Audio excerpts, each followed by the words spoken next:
yesterday was about the last 5 years, about what we've learned, what work we've been doing, right? So I feel like we're all pretty abreast of kind of where we've been. And the question for the UIA really in front of us is, where do we go from here? What's the next 5 years? When you're an organization that really, I don't think people expected to take off necessarily, or just kind of didn't take it as seriously or be as successful as I believe we've been, then the question, we don't want to get too interested in reading our own press. We want to think about where should we push ourselves further. The UIA was the first national coalition of universities, especially large publics, that took up the topic of student success around low income, the achievement gap, and trying to innovate together. Like that was the first thing, the first time anyone done that 5 years ago. So the question for us today is, where else is leadership needed in higher education? Where else does our work need to go for us to truly step into the place of leadership and of our commitment to students that we've already shown? So I am so delighted today to share with you some of the foremost national experts on a variety of topics. And we're going to have a conversation that really weaves together their perspectives.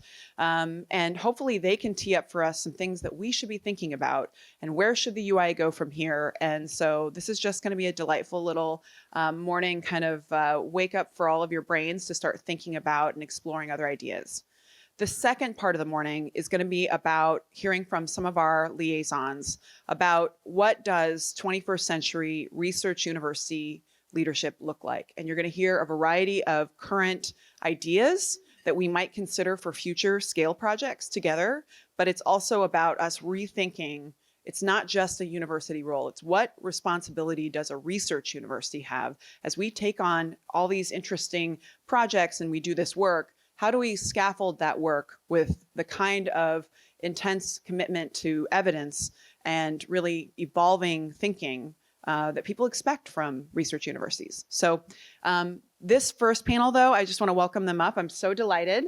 I see them gathering, and you don't even know how heroic they have been this morning. So first, I want to introduce Marie Cini from the Council for Adult and Experiential Learning. Marie, please come on up. Yes, thank you. And you can sit wherever. We're going to have a Deborah Santiago from Excelencia in Education. Yes, elbow, elbow, wrist, wrist. Let's do that. Michelle Asha Cooper from IHEP, the Institute for Higher Education Policy. And coming in at 6 feet, 1 inch tall, from InsiderHigherEd, we've got Doug Lederman. I don't actually know how tall you are. Sorry. Well, I just made you much taller, so that's already a good part of the day. And we have some microphones and we have some water, so this will be good and we will pass them around. So the first thing that we wanted to do to just kick this off is I've asked each of you to think, well, especially Deborah, I asked you this morning. So, but we asked you for first off, we surveyed all of our campuses about who they wanted to hear from. We knew that we were coming to DC, and we wanted to capitalize on the talent that exists here. And you were the 4 folks that were selected. So we really like you. And it's purposeful because we have a weaving of, we've got the commitment to data and policy. We've got the perspective of the news and how an observer of higher ed. We've also got Excelencia in Education, which is a spire of excellence around a very specific student population that most of us are really struggling to serve. And then we also have Kale, where we're talking about adult learners, which is really the topic that we're hearing more and more, that higher ed is just simply not being aggressive enough in terms of rethinking how we do our standard order of business to meet people where they are. So I wanted to see if each of you could start off by just giving us just a few minutes of, if you had the State of the Union to the UIA, we just spent time reflecting on what we've done.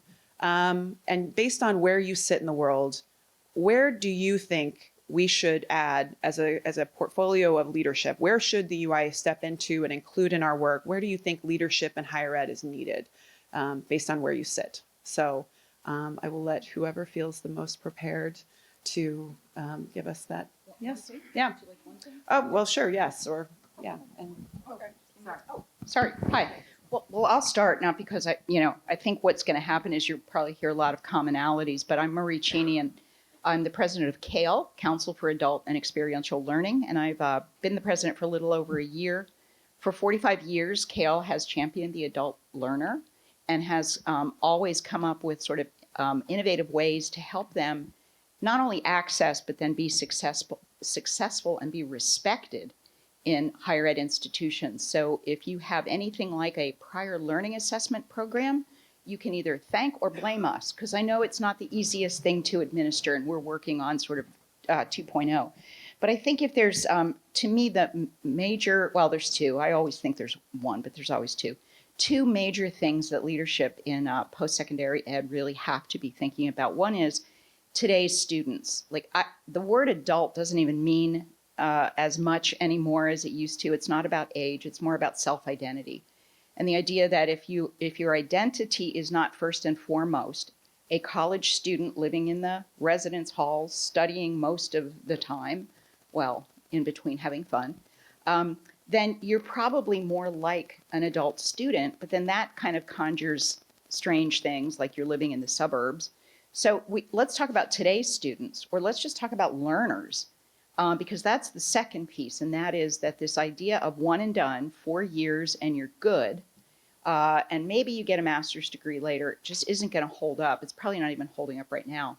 This idea of lifelong, truly lifelong learning that is adjacent to your career so that you don't have to stop out and then come back in, that you're learning while you're working. And you know, we have been told, this would be interesting to see if it happens, but the first person who's going to live to 150 has been born.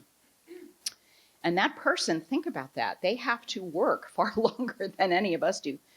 I'm thankful that I'm, not born now. That's going to be a long career. 4 years isn't going to do it. So we've got to help. And I, when I talk to college presidents, I like to say, okay, so think about your institution. Are you ready to deliver continuous, up-to-date? And it's not just training, it's broad learning to help people move continuously up their career. So those would be my two big things. all right. Michelle? Sure, I'll jump in. First, I wanted to say happy birthday. Thank you. It's amazing that you all have been around for 5 years, because I actually remember when it started, and it doesn't feel like 5 years to me. It may feel like 5 years to you, though. It's the yeah, I get it. And I remember the very first conversation Bridget and I had about the UIA, so it's really impressive. So congratulations on that. I think leadership is going to be needed very similarly what you just heard around focusing on who today's students really are. Today's college students, when you look at them as a whole, they are quite diverse. The vast majority of them are low-income students. The vast majority of them are also people of color, and growing percentages are adults, students who are working, students who are active duty military, veterans, incarcerated, growing percentages. And the thing is, most of our policies and our practices are not aligned to serve these students very well. And that is something that we're going to need leaders to really tackle and to think about very strategically. And I think part of the reason people haven't really been thinking about that is because even though the student body in the aggregate level is quite diverse, at most colleges and universities, the campuses still look somewhat homogeneous. They are not the largest majority on most colleges and universities, which really tells a story of the racial and socioeconomic stratification that we see happening within the higher education sector. And so we really need leaders who are going to be ready and willing to tackle those kinds of issues. Also, I think it's a really important time to be a leader in higher education, because, we have this whole concept of value. We know that higher education confers benefits to many, many students, but what we know is that that value is not equitably distributed, even for students who graduate. And we see those break out also along racial and socioeconomic lines. So I really think that it's exciting time for people who are willing to be bold, people who are willing to think strategically, and people who are willing to work collaboratively within their institution and across institutions to really be game changers for students. Yeah. Oh, look at you. 15 I know minutes. this is the karaoke moment, right? No. Good morning, everyone. Buenos dias. It's a simple and yet hard question when you think about this issue of leadership. I wish I had the answer. I'll tell you some of the things we're really focused on. We have to figure out how to deconstruct what it means to serve our students. And that's not a universal thing, and it's not a one-size-fits-all thing. And those are tough questions to ask that are to be authentic within your individual institution with the communities you serve, or that you want to serve or supposed to serve if you're a public institution, and that you intend to serve with intentionality. I think we try to facilitate those conversations with the institutions we work with. And that leads me to you're asking about leadership. I feel like as many people you have in the room, that's how many definitions of leadership there are. And at its core, and I struggle with this, so again, I don't have the answer, is that I see increasingly leadership is about being a good facilitator and not the one that is on high telling people what to do. With the institutions we work with, there's such leadership turnover that we are trying to conceptualize leadership from an institution core, not just or necessarily an individual. What remains after someone has transitioned into the next opportunity, to put it bluntly.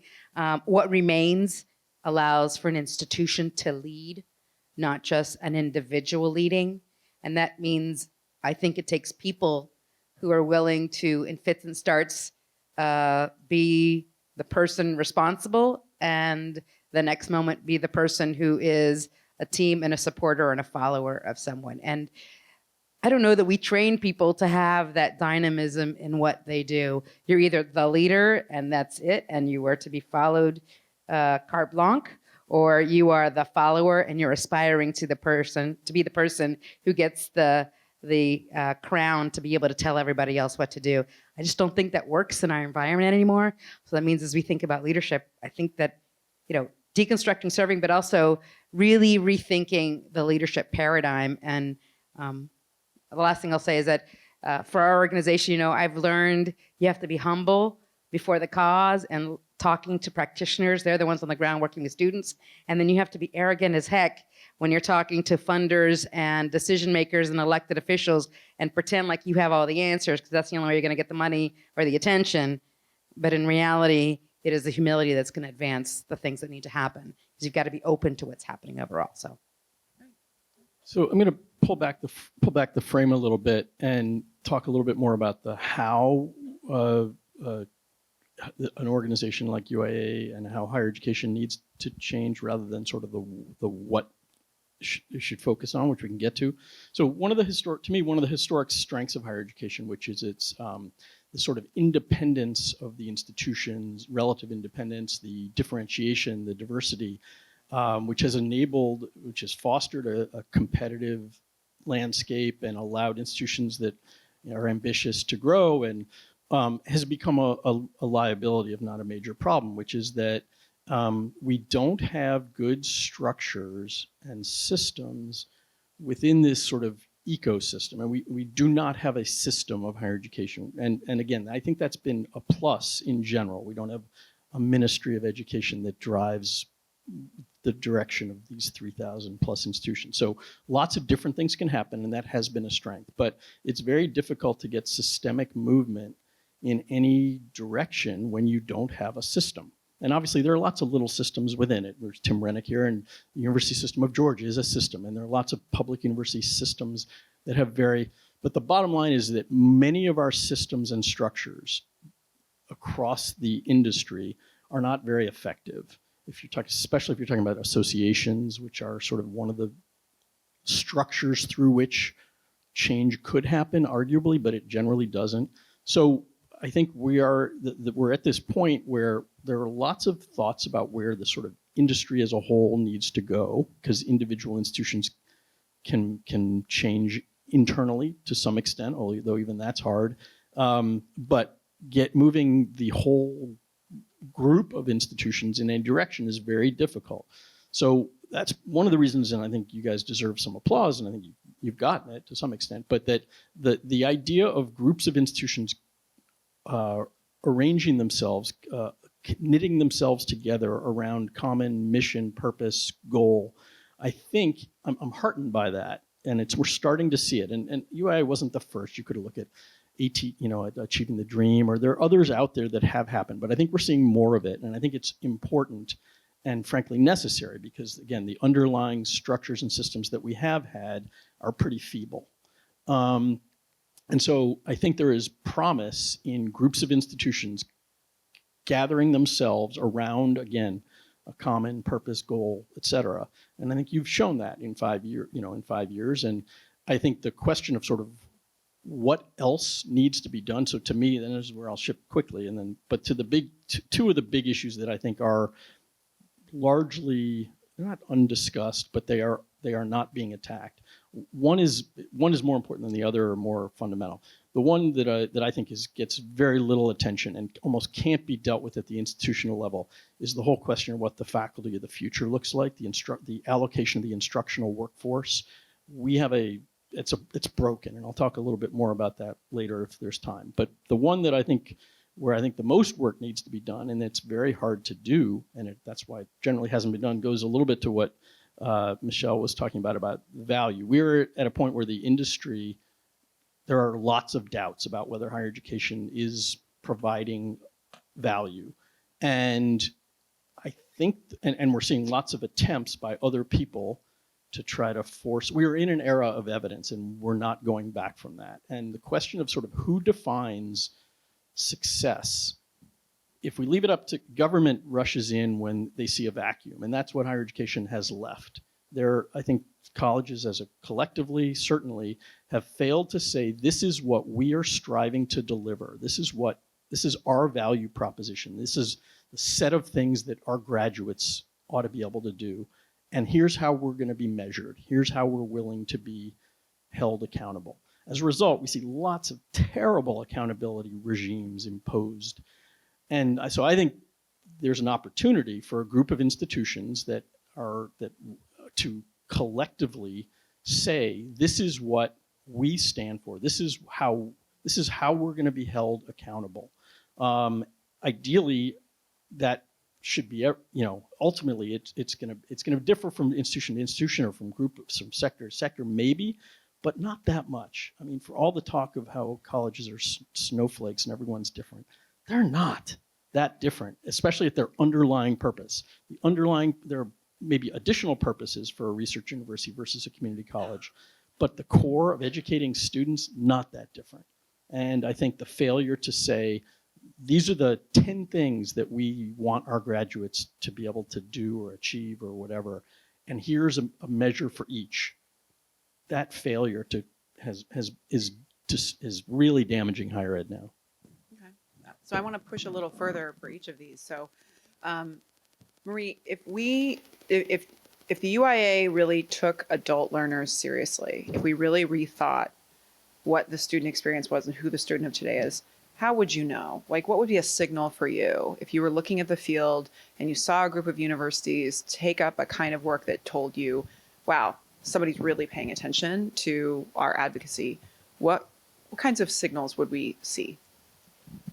So I think the signals would be that you start with a backward design process. We too often, and look, I've worked at many of these institutions, you sort of say, well, we want to give access to adults, and so you open up your programs to adults, and that's certainly not enough. And then you tweak around the edges, and you have, 24/7 advisors, and that's not enough. It really is a fundamental rethinking of education around the lives of the working adult learner. And even if they're not working outside of the home, they are working in the home. So I like to use the term working. They have other things going on. And it's starting with that student truly at the center of that model. And it's very different than if you think about a student. I have a great nephew I love to death, and he just got dropped off at college and he's going to be a computer engineer, and everything is about his experience and the residence hall, and he's doing all of those traditional things. That's not what a working adult learner is looking for. And so we often give them just a piece of it. We put things online, and it's not enough. So if you could start all over again with your institution, what would you do differently? How would you have them enter what we call education? How do you take education to them? How do you make work a key part of their education? How can they build on what they're already doing? I think this artificial sort of schism between higher education and then we do in our discussions, we sort of look down at, I've heard this like the narrow vocational training. And a good colleague, some of you might know Brian Fleming from SNU. He said something to me once that I think is just so true. He said, what does that mean? What does that mean about all of our careers?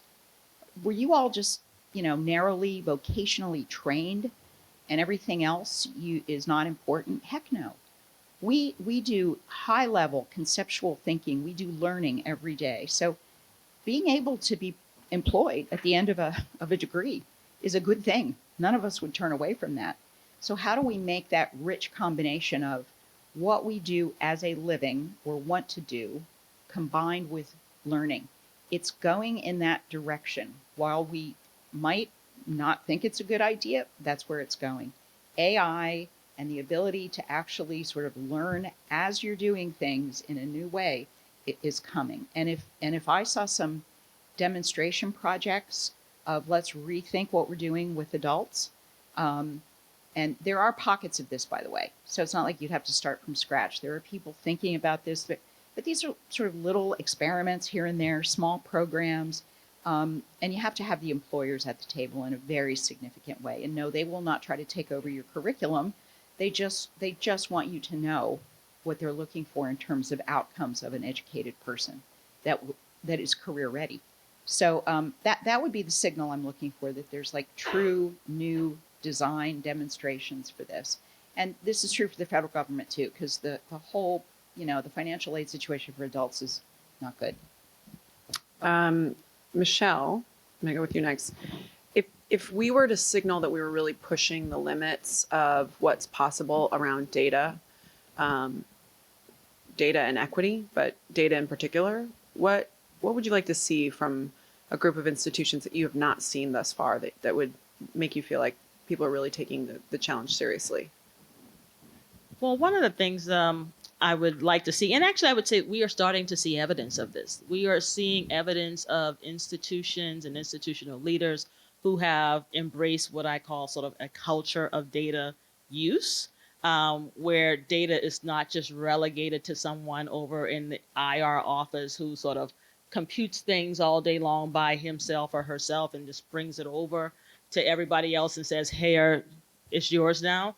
It's really more of an integrated kind of model where the president, the provost, other institutional leaders are using data every single day to make decisions large and small. They make sure that the decisions that they are making around student success is grounded and rooted in evidence. Like they just don't sort of arbitrarily say we will do X, Y, and Z. They don't often succumb to board mandates or political pressures. They actually go back to their numbers, and they recognize that the numbers are not just, things on sheets of paper, that they actually represent the realities of their students and their student bodies. So they make sure that these numbers have faces to them. And so they share that with their campus. They're very transparent about what their reality is. One of the things I often tell people, and we see this happening also on a lot of campuses, is when people know their numbers, they can do something about it. Now, whether you like your numbers or not, still important to know your numbers.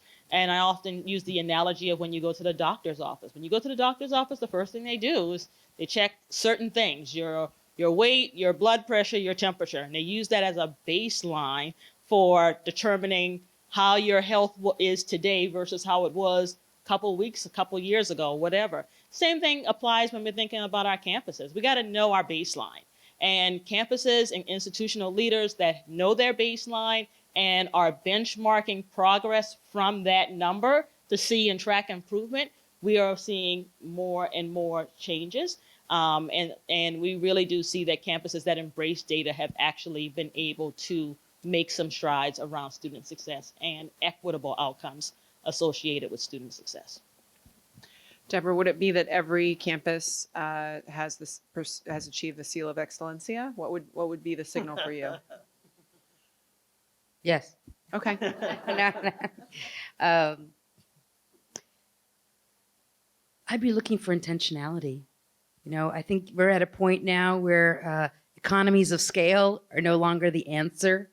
We're just not at that point, right? Given the number of high school graduates and even our adult learners, and you can bring international students and others. One of the reasons we focus explicitly on Latinos is not to the exclusion of others, but because that is the growth population. That's the opportunity to think about what we do differently.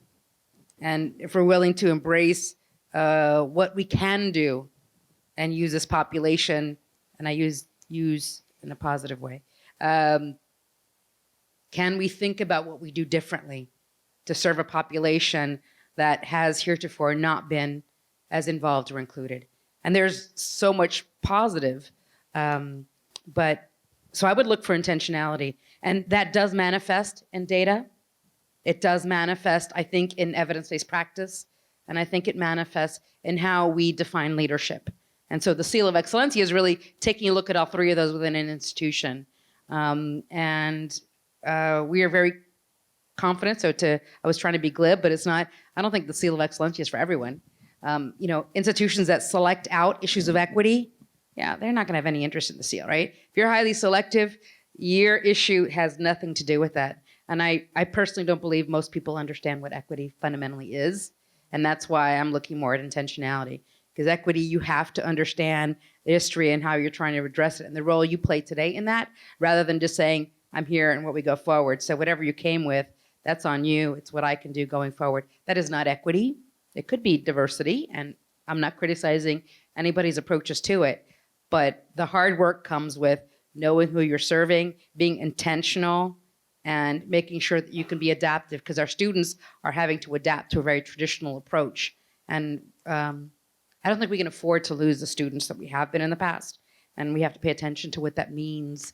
And we have to be brave enough in the vein of all these policy requirements and pushes to not lose sight of the students we're trying to get to.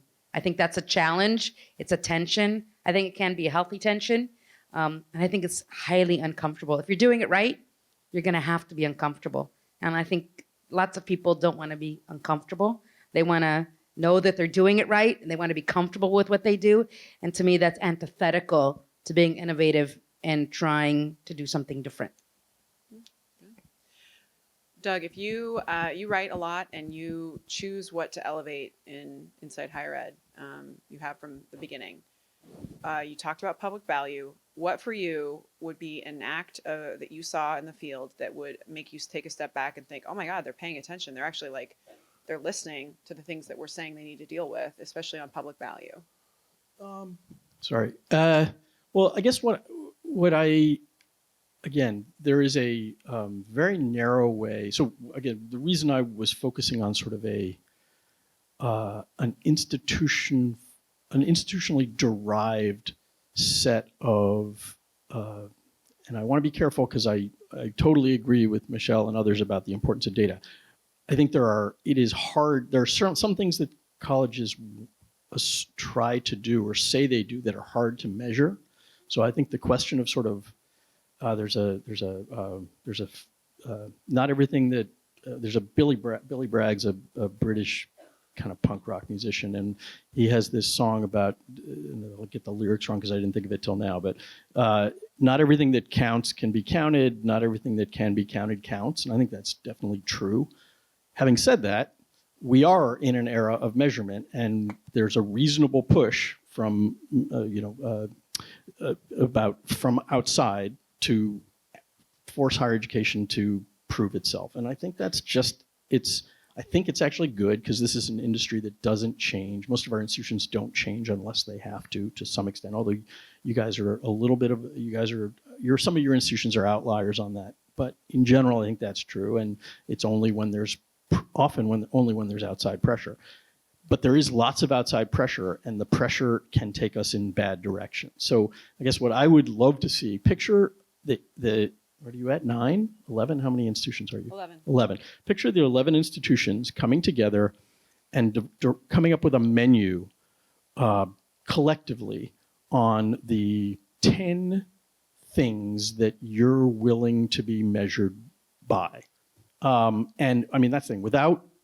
Right now, the government's focused on one, basically, or a gainful employment style, and that's important. I actually think there's no question, and that may be the first. That maybe should be number one. Some ability to economically make the degree or whatever the credential work. So that I'm not suggesting that shouldn't be part of it, but what if there was a that 60% of our graduates are vote, or look at your mission statements and what you claim to do for your students. Our graduates read a book a month. I'm not smart enough to know what the menu ought to be, but a holistic set of things that say this is what we stand for, this is how we want to be judged. I think that we just don't see that, and I think there are lots of people who tell me it's impossible, we're too different, et cetera, et cetera. I'm not really buying it, and so I would love to write about that. Okay. That's been helpful. Okay, so I want to shift to talking about what you're excited about. If there's something going on that we should pay attention to that you think your organization or something you're seeing in the field, what excites you right now in higher ed? What is impressive to you? What's something that has surprised you that you think actually is a sign of progress? What can we be optimistic about? Michelle, do you have anything? Sure. Well, I honestly will say that, as soon as you asked the question, I thought, well, I'm actually excited by what I'm hearing on this panel. I'm excited to hear Doug say that he thinks institutions need to sort of own this conversation around value and really start to look at your mission statements, look at who you are, look at your identity, and be able to say, these are the things that we want to measure and quantify to talk about what the value we provide to our students. I think that's really important. I'm excited by the work Deborah and her colleagues are doing at Excelencia around the seal of Excelencia and this whole notion of really being institutions that serve students. One of the I wrote a book a while ago called Becoming a Student-Ready College, which is very similar along this lens of really thinking about who the students are and are we doing the right thing by these students. We can say all these wonderful things that our institutions do, but if it isn't really focused on the students who are standing at our doors, the students who are there in the classroom, are we really doing the right thing? And I'm also really excited to hear the focus about adults. We have 35 million students, not really students, they had 35 million Americans, I should say, who have stopped out of college, who have some college but no degree. I think that's a really awesome opportunity to figure out ways to re-engage them and bring them back to our campuses and help them to get degrees that would really translate into something that's even more meaningful for them and their families in the workplace. So I think all of that's very exciting. I think I would be even more excited if we could figure out how to fix college affordability. We haven't talked about that at all yet, and I just think that is one of the number one drivers of inequity on our college campuses and in society. A report just came out earlier this week from TICAS that looked at the average student loan debt for students for the class of 2018. It's $29,000. To some, that might not seem like a lot, but to some, that seems like it's more than their families made in 2018. So we got to think about that. Our student loan debt amount goes up every year. Some years the jump and the increase is bigger than others, but still it continues to go up. And I feel like when I hear people talk about affordability, there's a lot of blame shifting. The states blame the institutions blame the state, and the students blame the institutions. And ultimately, the students are the ones left carrying that $29,000 price tag off into their adulthood life. And the other thing about student loan debt, recent studies have shown that African Americans who even graduate from college still struggle to pay back their student loan debt decades after they've graduated. So we've got to talk about this whole affordability piece. So I think everything we've heard gets me very excited. But if we could fix affordability, and if we had the intentionality, to use Deborah's word, around really thinking about what the institutions can do differently to better support and serve students, to make college really affordable, to make it more of an opportunity for students, then I would really be ecstatic. All right, so we're going to edit the question. What's exciting to you, and also what challenge would you like higher ed someone to actually solve? So it'll be a nice little twin. So Deborah, you have your microphone up and ready. You have That was I already did my part. Okay. yeah. I always feel like there should be music so I can start singing. So excites me. Exciting is a hard word for me. I'll say this. I do, in chaos is opportunity, and in dysfunction is opportunity. And I think when you look at federal policy and efforts, it's incredibly dysfunctional and chaotic right now. And not a lot is happening, as you all know, 11 years without reauthorizing the Higher Education Act. And all that craziness, what does get me going, wake me up in the morning, maybe that's the better way I'll put it, is that it creates the opportunity for us, the space for us in higher education to be more innovative, to ask the hard questions. We're not just responding to the cray-cray that is all these mandates and conditions. You all have them at the state level, I understand, with funders. The ability to take that step back and really examine what we're doing, why we're doing, what's possible, I think that has to be what motivates us. Because if it's the perfect being the enemy of the good, then that actually kind of bums me out. So I do think that each time we get an opportunity to think differently, that means, as much as I deal at scale, where you lose the face of the student because you're doing it for the thousands, hundreds of thousands, the ability to turn back to those who are working with students and have the ideas, that's where it comes from. That energizes me to say, okay, how can I think about this differently? Creating that culture, I think have been working hard to do and are doing these kinds of opportunities. That gets me going, because I do think the answer is not coming from up there. It has to come from us. That, I think, has to be what energizes us, even if we haven't quite figured it out yet. So, not trying to be glib, but again, this is you also said be a little provocative, so I'm trying to, I don't know what the answer is for you guys. The challenge is we're gonna, this will stop being sexy, and we'll stop before we get to where we need to get to. That we can have all these cool conversations about let's be innovative, let's be next minute, let's be thinkers, let's redesign, let's do things differently. And then when the rubber meets the road and it gets a little bit hard, we all revert back to the things that we know how to do.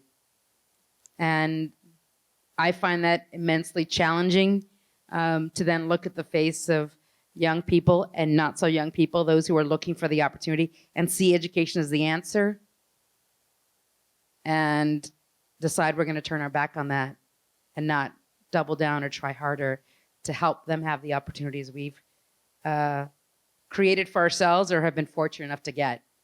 And I think if that doesn't motivate us to find ways to keep giving back and get back into that fight and struggle and figure it out, then I think people should step away and not be part of this process, because it's going to take the fortitude and persistence and that commitment to not always have the answers, but committed to figuring it out and trying to do well and right by students so they thrive. That has to be the motivator for us to push ourselves to think differently. Marie?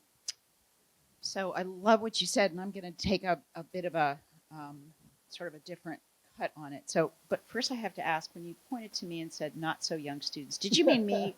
Or Yeah, did I mean wasn't Kel? sure. I was Did like, you notice that? Yeah, I was like, are you saying meant something, Bridget. Deborah? Okay. Good answer. Good answer. No, kidding. Yeah, one of the things, and I don't want to be too like woo-woo about this, but I share this similar passion about the power of the network and collective action. And I don't just mean that in a let's all get together and storm the Bastille, but that there's really, I think, social media, the internet, all of the ways that, we all can talk much more quickly to one another. We can share ideas. And that power of that network and that ability to have that communication, it can be overwhelming, but I feel so good about, just sitting up on this stage, Kale or I, and sometimes both of us, work with all three of these organizations, and it's wonderful because there's so much that we're aligned on, and there's more that we can be aligned on. The excitement of the conversations that I have about where should outcomes go and what should we be doing and what should we be doing for students. So you all have each other, and I would just say that network, and I don't mean it just as a, hey, I need a new job, so you have anything going on at your campus, but what can you learn from each other? How can you come together? The days of being competitive are really, we have to stop that. The problems are too big out there. We have too much to solve, and we can only do it together. We can't do it alone.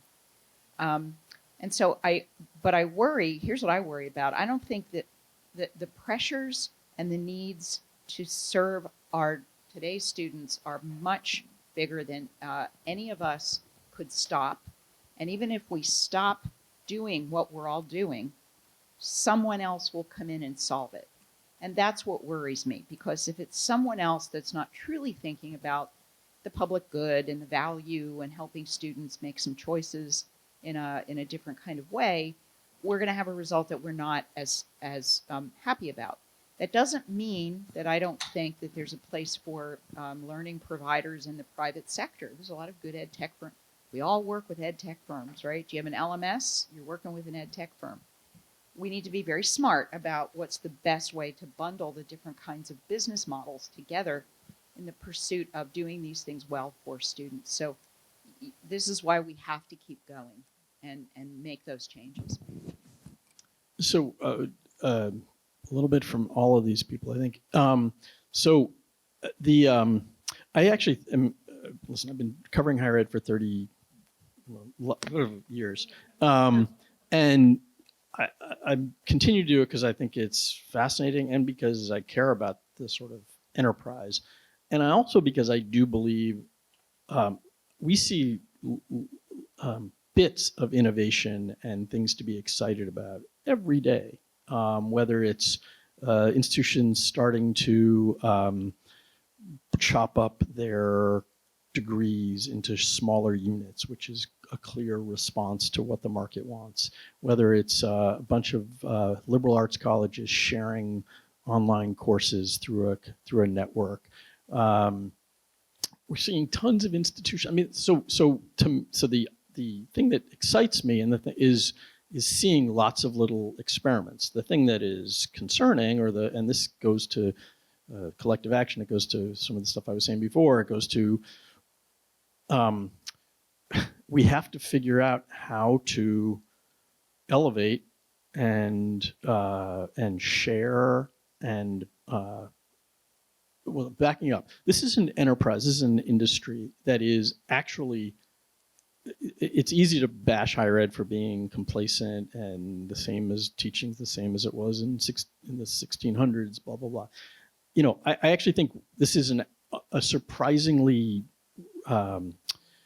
This is an adaptive enterprise, and there have been whole sectors created out of whole cloth. The place where Marie used to work, UMUC, now UMGC, didn't exist 30, 40 years ago. So we've seen whole sectors, whole institutions that have emerged to solve problems. And then we see lots of practices. The challenge we have is that a lot of little practices all over the place don't really add up to the kind of change and the kind of movement that we need. And so that's, to me, where the challenge is. Again, is sounding a little bit like a broken record. And again, I think that's where you guys deserve some credit for having taken a shot And again, I think I do think one of the challenges you have will be, as an organization, will be not to believe your own clips and your own headlines, and not to get, because you're probably there, if you haven't already felt like a target at certain points, I think you probably will be, and I think that's just a risk. But I think more things like this are necessary, and I think, because I do think that is figuring out how to elevate, and you guys, that's the thing, you guys have shared practices from one institution to another, and so anyway, so I guess to me that's it's a myth to say that this is an enterprise or an industry that doesn't adapt, doesn't change, doesn't improve. Change is really hard internally within each institution, and frankly, we are very much in an era where no institution can be an island unto itself. Those days are over, and I don't think that's where the industry is I don't think that's where the industry is yet. It's certainly where I am. Okay. So just so you know, I know that you've been sitting and it's a warm room, so I want to encourage you to get up and stretch, but I also want to let you know that you're going to get a chance to ask questions as soon as I'm done with this one. So I can't wait to see what ones start ruminating in your minds.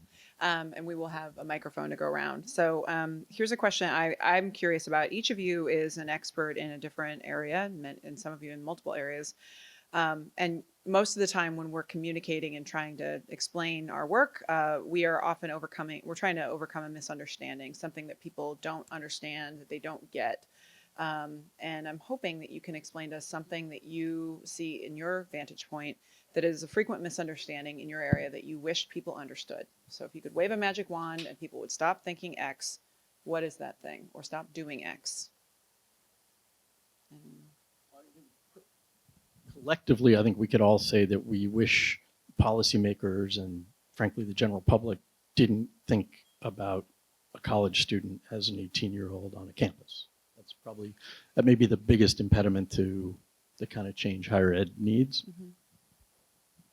I would certainly agree with that. I think there are two other things that or maybe three other things I'd add. So I'll be quick. So one is, we've been talking about the changing student demographics, but they have also changed how colleges should interact with them. And one thing we still talk about, I feel like, in very traditional terms, is transfer and student mobility. We still think about transfer as a proposition going from a 2-year school to a 4-year school.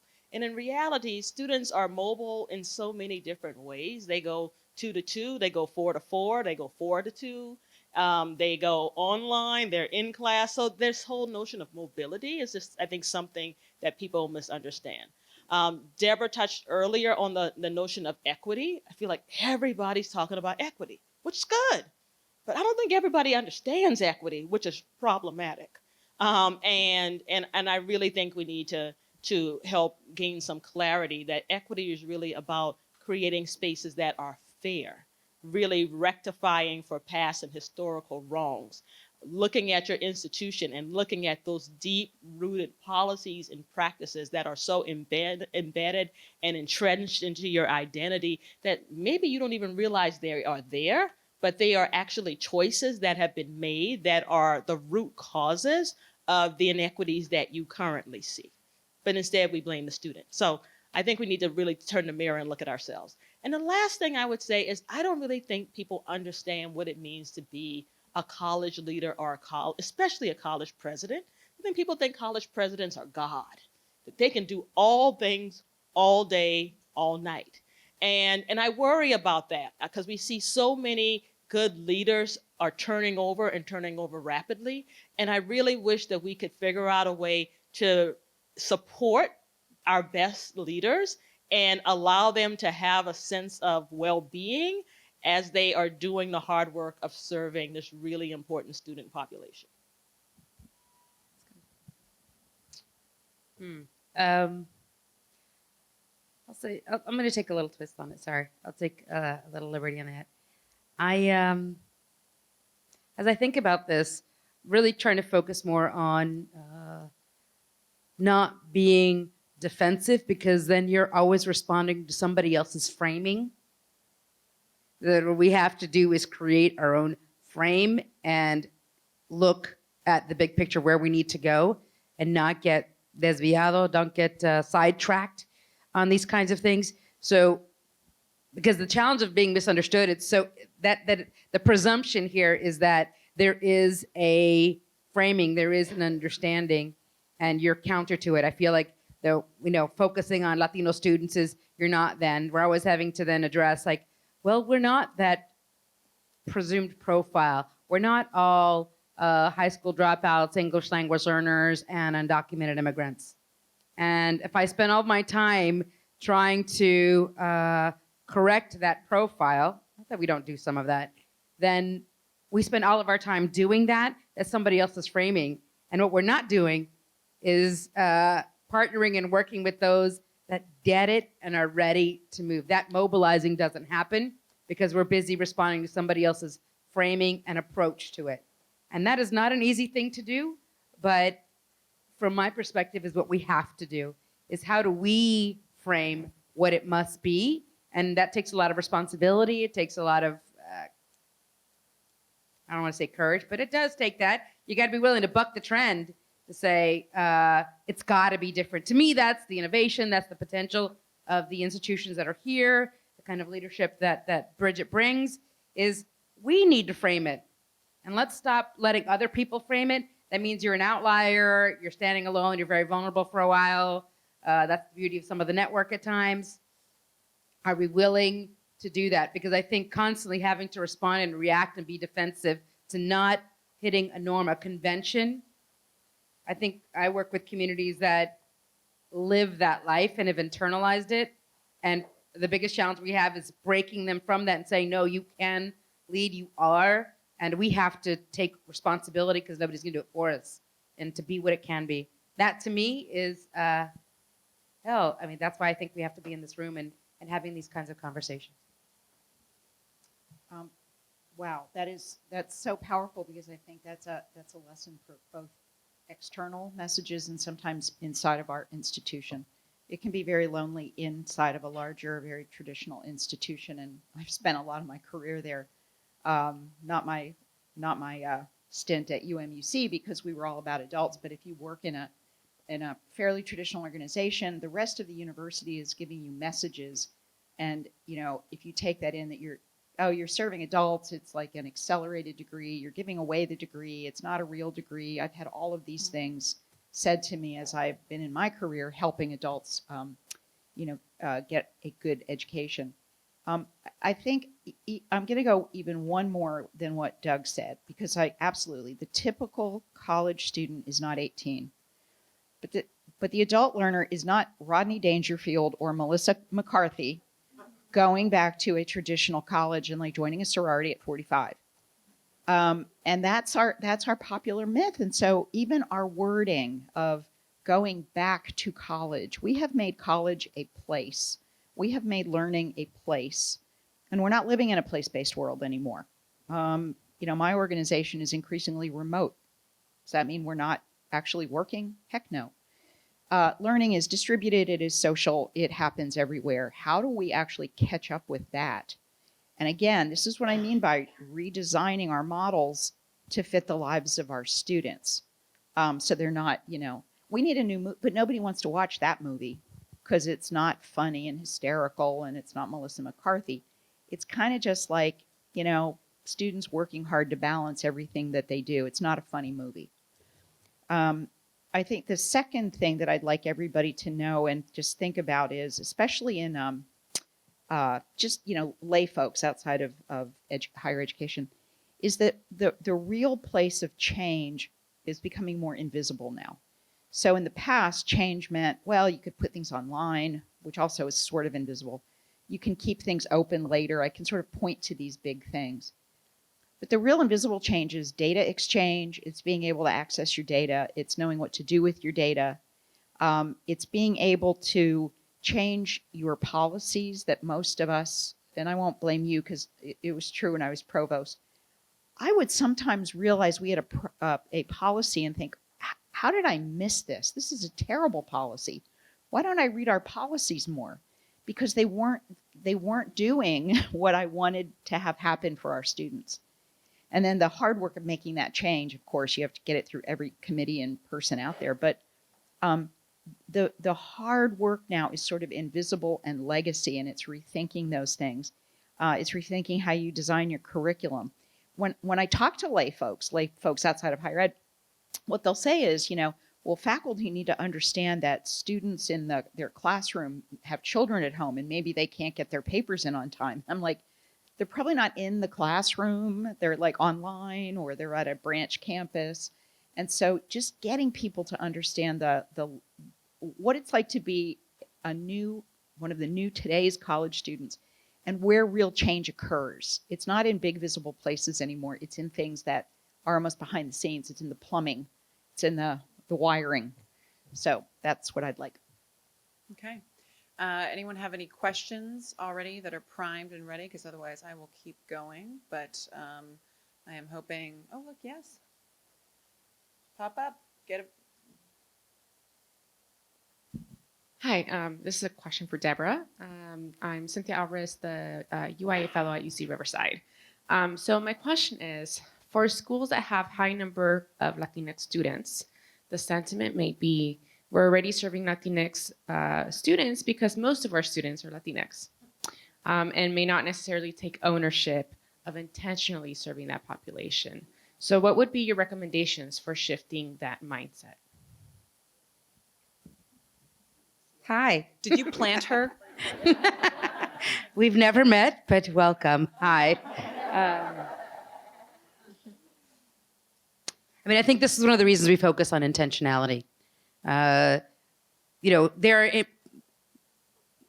more than half, I would say, venture say 2/3 of institutions that are Hispanic serving institutions as defined, as 25% Hispanic enrollment, undergraduate FTE, are HSIs by demography and geography and not intentionality and impact.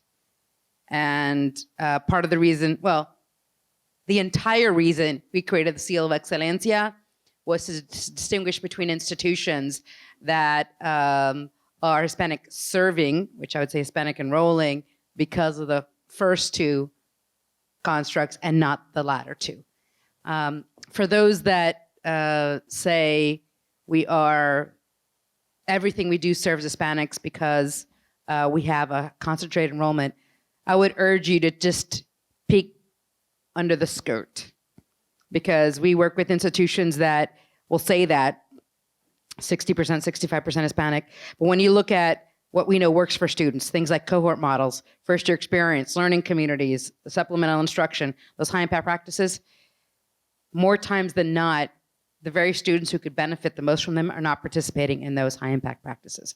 And time and again, we've seen that at Hispanic serving institutions. So you take a UC Riverside that says, everything we do serves Hispanics because the majority of our students are Hispanics. I would try to poke a hole in it. I would take a look and see. The best thing that could happen from that is that it proves to be true. But I would just ask 3 questions. If that's the case, what is and it's UC Riverside, so I can ask this, what is the graduation rate for Hispanics compared to others? I can tell you the majority of HSIs we talk to don't even know what their grad rate is for their Hispanic students. And if you don't, then you're not being intentional. It's happening by default. That's just a quickie, right? And then you say, okay, what is the pathway of these students compared to others? And if you can't articulate to me if there are gatekeeping courses where students are falling out, what their intentionality is, because you're a UC, right? What they intend to study and where they end up studying if they do graduate, then that shows you're not being intentional either. And there are things like that you have unique to yours. I say that knowing a little bit about UC Riverside, but you have to beg the question. And if you don't beg the question, then you don't know if they're being intentional. And if they can articulate how they're intentionally serving, then you have to question whether they actually are.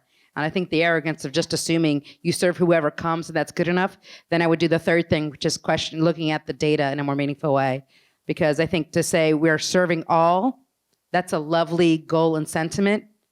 But if you see any variance in retention progress to completion, to posit that you are actively serving all is not factual. And you can articulate those gaps, and then you can show intentionality in how to do it. Because I don't think there's benefit in just questioning an institution and its commitment without then figuring out where are concrete ways that you can invest to do something differently.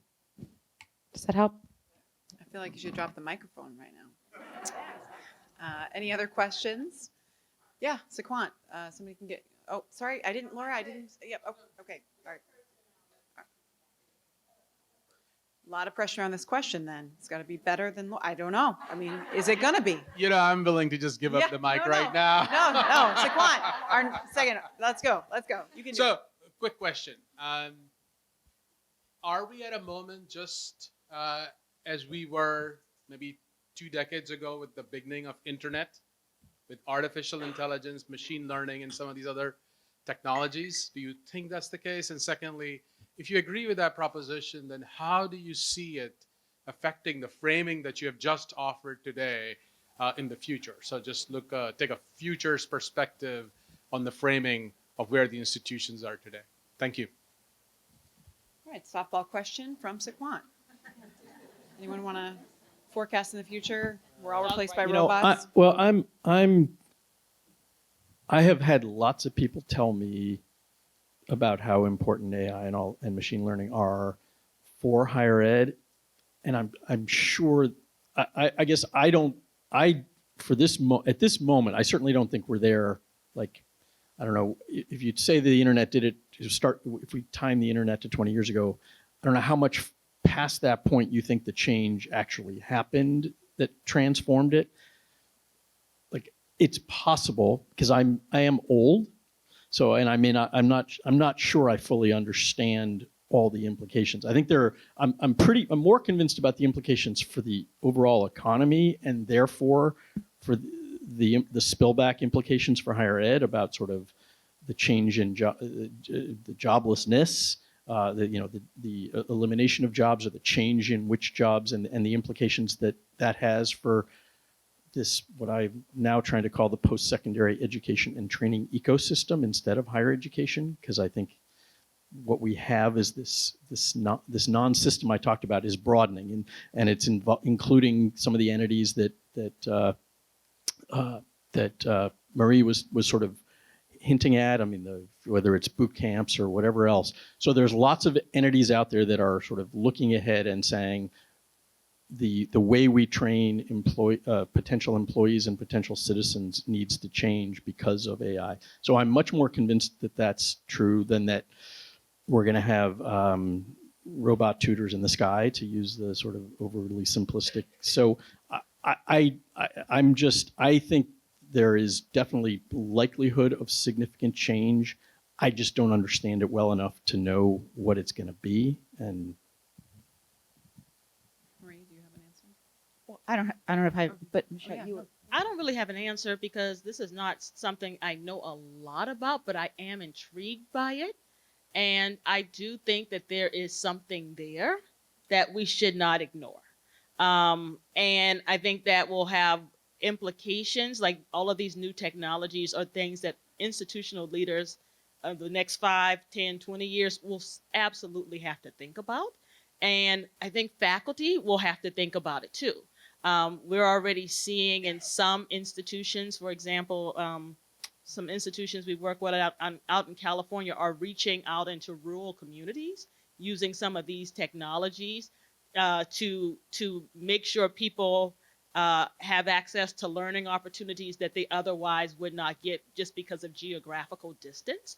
And so I think there's something there. Like Doug, I don't really know what the it is. I don't know which something is going to be the front runner of all the things that we're starting to percolate. But I think as a leader and someone who'll be leading into the future, you all will certainly have to be thinking about all of this. Yeah, so I was in at the beginning of online. I started teaching online in 1996 because I frankly thought it would not be a good idea because I loved the interaction. So I wanted to do it so I could tell my dean why we shouldn't do it. And then how about that? That didn't work out too well.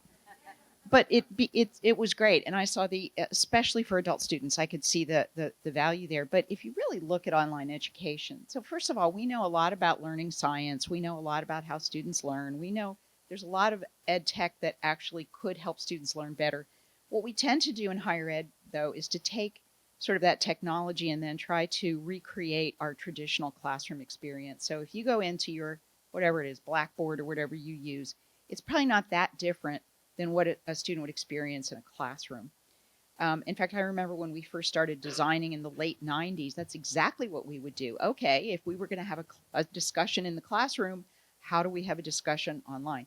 It's actually not the best way for students to learn. And so I think what will happen is, except in a few very, like, I don't know, MIT will probably do some really interesting things with teaching and AI if they can survive their current little drama. But what I'm more concerned about, and again, Doug started with this is that employers are going to just race ahead and jobs will change. I don't know that we're going to have mass unemployment as a result, but there will be some disruption and it will be big. And we have to teach students different skill sets and different ways of being out in the workforce. And there will be whole types of jobs that tend to go away. So right now, if you go online, you might not even know it, but more often than not, when you're getting that little chat feature, it's often a bot. It is not a human, but the humans are starting, the little bots that answer you are starting to be very human-like. So you can't even tell the difference. So all these folks, who used to be sitting there typing, not going to be a job. And you could say, well, okay, that's great, because that must have been a pretty boring job anyway. But there were plenty of people doing that job. So what are we going to do to help them then get the next job? What are we going to do when self-driving cars mean that Lyft drivers are out of business and Uber drivers are out of business? Lots of people doing that job right now, even if it's in between things. So that's how I believe it will come back and impact higher ed. We have to get our students ready. What are we doing? Laura Doreen. So good morning, I'm Laura Doreen, and I work with enrollment management and student success at Iowa State University. And my question is, thinking about today's student and understanding what we know about demographics of tomorrow's student, I'm wondering if you see a role for an organization like the University Innovation Alliance in leading out on building a pipeline. I think about students and those that are most likely to go to college, yet where the growth is, immigrant populations, Latino, Latinx, and remember I sit in the Midwest, okay, so I'm not UC Davis, but what, if anything, could we as a collaborative do in building that space, working in that space and building that pipeline? My concern is we focus very much on working with working with students once they're enrolled, but how do we get them to college, higher learning? Anyone have an answer? Yeah, I think there's a role for UIA and institutions overall. The most innovative institutions are already doing what you're talking about. You create the pipeline that you want. If you wait for them to come to you, you're already behind the curve, and good luck in trying to be successful. That's just not, you got to game the system to your advantage. So how to do it? Look, work with the community-based organizations right nearby you, reach out to the churches, get your feeder pattern clear, not the feeder pattern you have, but the feeder pattern you want. Align those efforts and strategies. I think some people have tried to do that with early college, high school, and dual enrollment. Yeah, some of that can work. If you really want to own this, then you have to make sure you understand it, just like industry, right? Whether you're vertical success right now, as opposed to across. Yes, I don't know. Those are some of the ways to do it and you have to think differently. I mean, we talk about being post-traditional. The students that you need and that you want are not the students you've typically gone for, where you have a structure already in place for. You have to be able to think differently about the kind of partnerships and the kind of pathways that are going to get people to you. And I don't think we do enough of that. And it's not rocket science, but it does mean we've got to think differently. We have to partner with those we haven't. And that's where the willingness comes in, frankly. Because, even in Iowa and other places, you look at what that K-12 population looks like, and they absolutely look much more like me than ever before, and increasingly so in every pocket in this country. It's not just in California. And frankly, we haven't figured out in California, so maybe even more trend-setting and innovation that you can figure it out in Iowa in a more meaningful way that can help educate our colleagues in Riverside, Davis, and LA to do this. And part of that's the intentionality, that's the ownership. We are seeing that across the country. There are places that are being very overt. They see it and they're proactively working rather than waiting to be reactive to an environment. That's, I think, what's going to make the difference in the success of institutions of tomorrow, is paying attention, getting ahead of it, and making sure you game the system to your advantage. Who can you give us one or two campuses that have you paying attention to that you're seeing that? Yeah, I can. I think let's see if there's somebody in the room here. I'm sure there's some of you in the room here, but I'm not going to go with that because I'm not as confident. But for example, Grand Valley State University in Michigan, they are a non-HSI that got one of the first 9 institutions that got the seal of Excelencia. I tried to poke so many holes into that application, 18 pages of information. They're 8% Hispanic. They're in Michigan. But they know what's coming, and they're not waiting for the students to come to them. They're out there proactively, and their success is long-term. They've got success now because of their intentionality and their structure, but they're ready for the students coming in, and they're creating that environment. They've got the programming and structure to make it happen, and they're going to have that feeder pipeline for quite a while. So while other institutions are struggling, they're going to be good to go. So that's one example that's very concrete, where you don't assume that's going to be the case.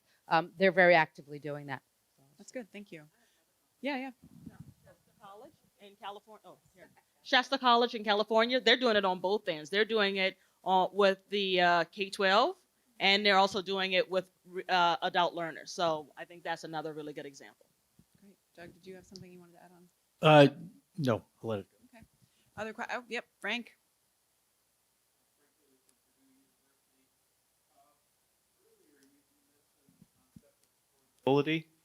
And I really struggle when people talk about the word affordability, because if you actually look at the cost of providing education, it has hardly changed over the last 30 years.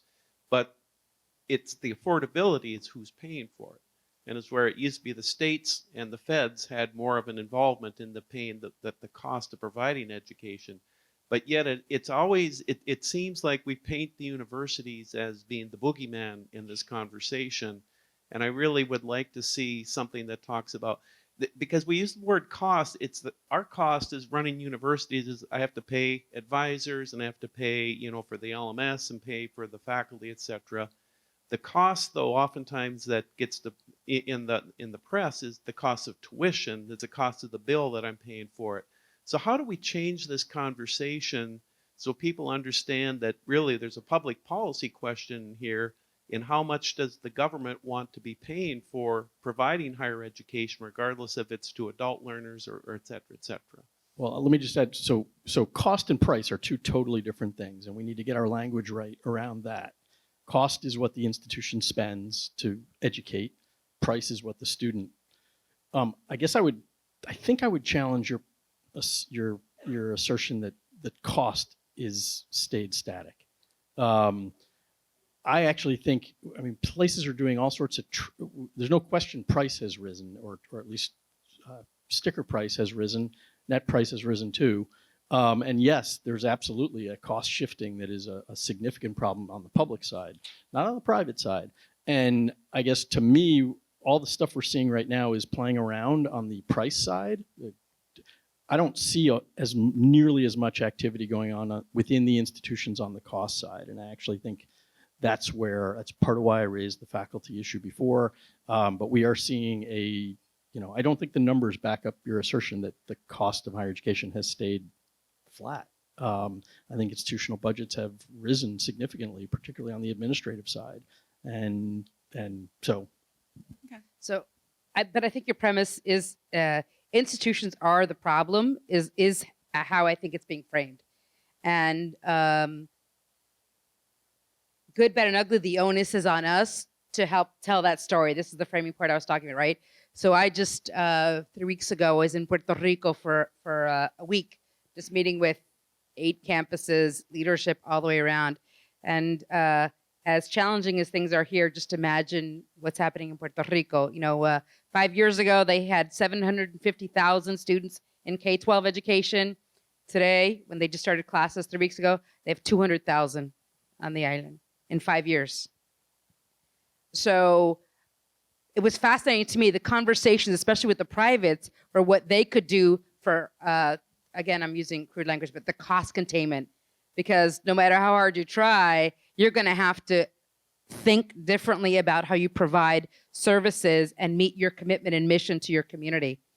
Those that had the most flexibility were the privates, where you could consolidate campuses, you could do things. You've got places like Ana Jiménez system, they're consolidating. They've started 5 branch campuses on the mainland that are fully bilingual. They are innovating, they're out there making it happen. They're consolidating, they're doing all kinds of things. And then you've got University of Puerto Rico, Rio Piedras, the flagship, and some of you are flagships, right? That cannot find a way out of it because they are so vested in being the flagship and the one that's most respected. They are not letting go of their economic reality. And they're being demonized, some valid, some not so valid. I do think the challenge then is, can we articulate what institutions are doing to make sure that there is value provided for what we do, and the importance of making sure that those who are investing in education are not left up just to students. I think we do have to address that. And I appreciate what you've shared. I do see that. And I do think that the onus is on us, because right now everybody's raining down on higher ed as the problem. And the only way we're going to change that framing is if we own part of it and then we bring up what solutions are rather than just pushing back. I completely agree with that. I think also the framing depends on where you're situated. I think students would probably look at the institutions because that's their point of contact. Like, they're saying this institution costs me too much money, or I'm leaving this institution with over $20,000 worth of student loan debt. But when you're at the institution, especially at public institutions, the blame is shifted to the states. All of those actors, the states, the institutions, and the students, do have a role to play in sort of the financing of education. That has sort of been this historical financing model. The problem is that financing model has kind of exploded, and we haven't necessarily accommodated well for it. And what we see is that onus, as you said, is really now being placed on the student. I think the higher education institutions of the future are going to really have to look at its business model. There's no other way to do it and be sustainable. We have to think about ways to be entrepreneurial. We have to think about ways to be nimble and flexible, and all while serving students well. So we have to think about affordability while at the same time thinking about how do we sustain and even improve quality. Okay, well, I think that's a perfect concluding comment. And I just want to, I appreciate this conversation. It's very, very rich. And I know that I promised Doug that he would be out the door at 10:30. So I am going to ask you all to join me in thanking the panel.